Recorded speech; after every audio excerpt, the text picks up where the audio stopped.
Nag-aantay lang din ng ayuda. Parehas, kasi nabaha din. Ito nagtatawa, ma'am. Wala po. Ilang taon na po kayo? Ah, Ito din po. 30, 8, Pa? 39 na ako. 39, 38. Baka, 39 na, 39. Kayo, ma'am, DJ, ilang taon na po kayo? DJ, may blue doon sa sa mukha ni Kuya. Ano yung blue? Hindi ko makita DJ yung buong mukha ni Sir. Ayaw niya kasi ayusin yung cellphone niya eh. Pinapaayos ko, ayaw niya sumunod eh. Hindi ko Kayo na, masyado. sir. DJ, may Kayo na, sir. na blue. Ako Oo. nakikita niya pero siya hindi. 44 na po ako. 44. 1980 po ako. May anak. 19. 1980 po. Okay. Bata pa pala kayo, ma'am. Hmm? Bata pa po ba yun? Tingin mo sa kanya, senior na. Hindi pa kayo, wala pa kayo sa 70s, ma'am. Napapagkamalan na po akong senior kasi stress. Charot. Pares na, senior na rin ako, ma'am eh. Mukhang senior. DJ, hindi ko makita yung mukha niya. DJ, Eh, may nakaharang na blue. Nakikita mo, DJ? Ito yun. Hindi ko... Sir, lapit ka kaya? Kagaya sa akin, nakatutok. Kapit pa kayo? baka sa cellphone niya po yan, ma'am. Sa cellphone niya. Nasa cellphone mo, wala sa ano. Okay naman eh. Clear naman sa akin.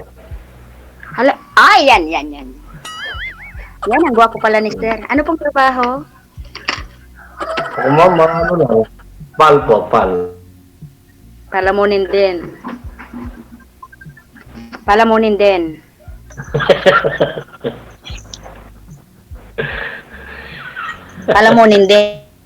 Yes, ma'am. Yes, ma'am. And?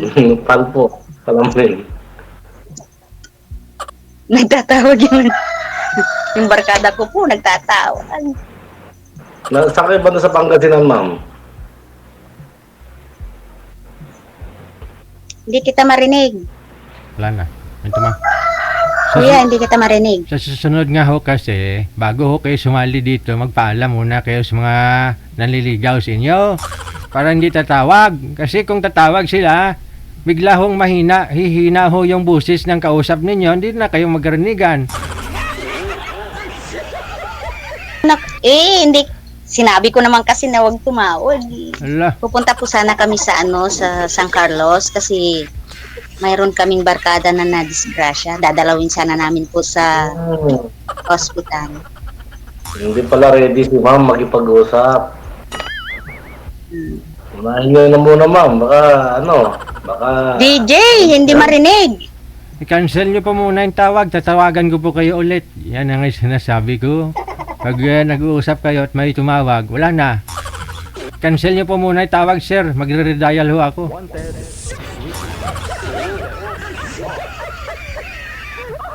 Sa susunod, magpaalam kayo sa mga manliligaw nyo.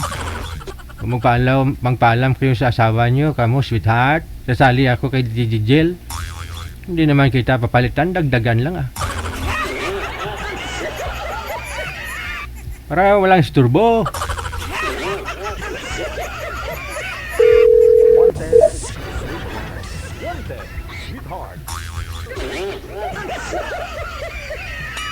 Te.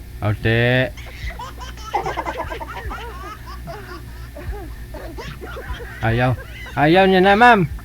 Kasi may isturbo sa tawag ninyo eh. Sa pag-uusap ninyo. Sino po ba yung kaibigan mo? Shout out mo nga yung kaibigan mo. Tumatawag. Ay, huwag tumawag. Oh. May kausap po ako. Yun. Sorry. So why tawag-tawag ah? Hindi na sinasagot ni sino po 'yon? Ni Ren. Isa na lang ho, ma'am. Pag hindi niya, i-cancel mo muna ulit. Ayun. Pag hindi niya pa sinagot, alis na lang ho kayo, ma'am, ng kaibigan mo. Ng asawa. Ng kaibigan mo. Puntahan nyo na lang yung kaibigan, barkada ninyo.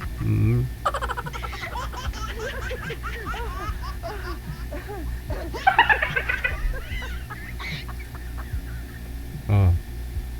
Wala na, tahimik na.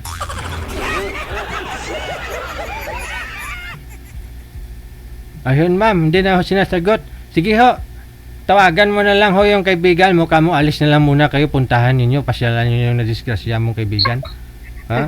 Okay na po. Sige. Good luck ha. Connected po kayo ni sir. Kung mag-PM siya sa'yo, edi tuloy nyo na lang yung pag-uusapan ninyo. Kasi sabi ko, duda pa lang ako duda ako doon sa palalamunin sila pareho. Paano kung magkatuluyan sila, wala silang kakainin?